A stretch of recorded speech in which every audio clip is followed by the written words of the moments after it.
Earlier today, I woke up to the news that Coinbase has been hacked.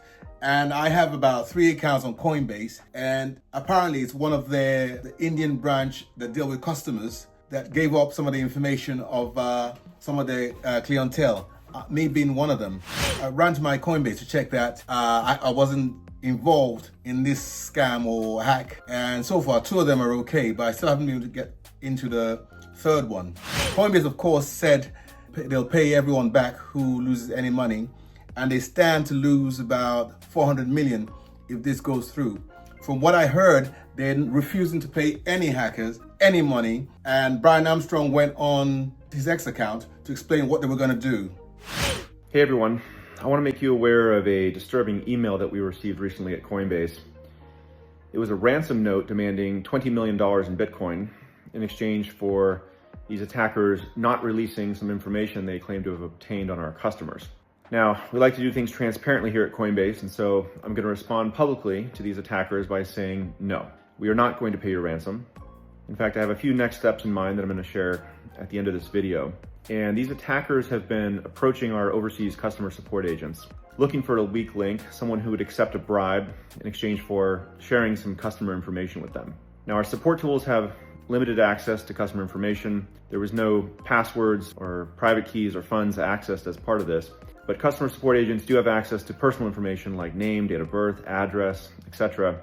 And attackers still want access to this information because it allows them to conduct social engineering attacks where they can call our customers impersonating Coinbase customer support and try to trick them into sending their funds to the attacker.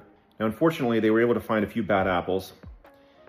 Our systems are designed to mitigate the impact of something like this, so less than 1% of our monthly transacting users had their records accessed, but this is still unacceptable, and I want to tell you what we're doing about it.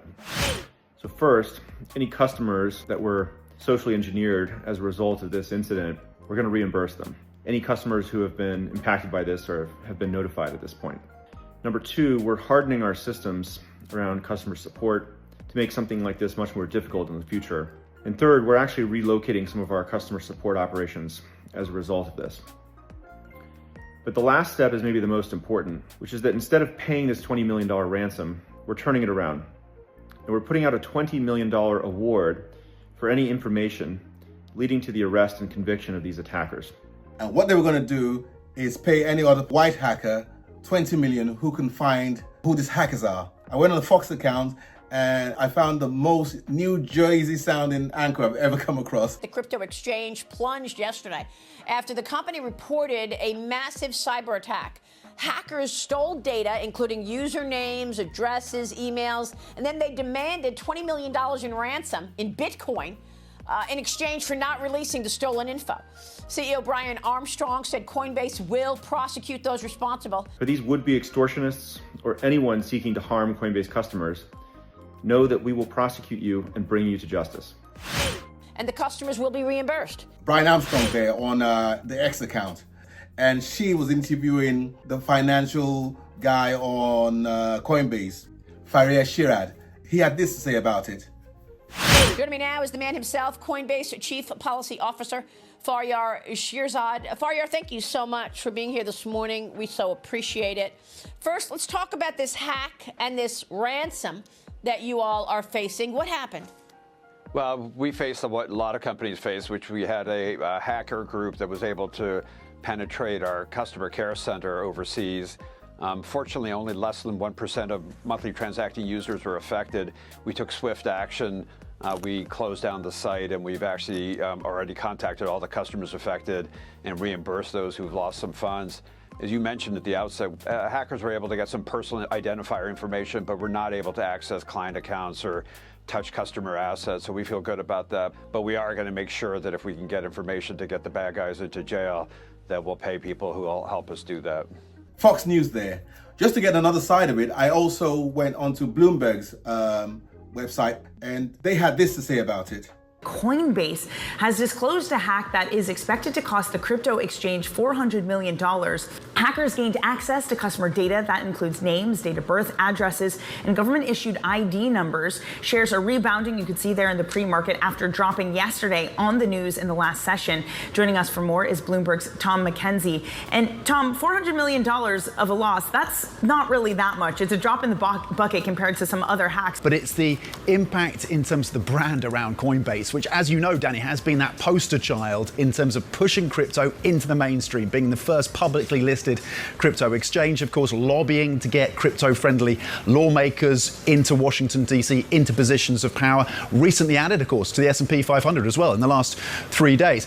And also, and this is crucial, the custodian of $122 billion US, almost the entirety of that, the custodian of much of that, is held and looked after by Coinbase as part of their prime offering for those ETF exchanges, for those institutional investors. Now, none of that was affected, but details were passed on to these hackers, were gained by these hackers, as you say, from their customers, including at least one high-profile, high-net-worth individual that Bloomberg is not naming. And essentially what they were doing, these hackers, was bribing customer representatives in India to pass on information, again, including IDs, including names, addresses, and then trying to use that, the hackers trying to use that to pressure and trying to get access to other financial institutions to try and get access to their banks and their details.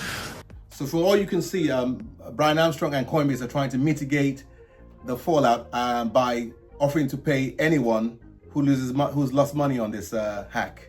And this doesn't bode well for them, with this hack coming up just close to when they were going to be joining the S&P 500. Well, it's been a busy week. Of course, Coinbase is about to join the S&P 500 index this coming Monday.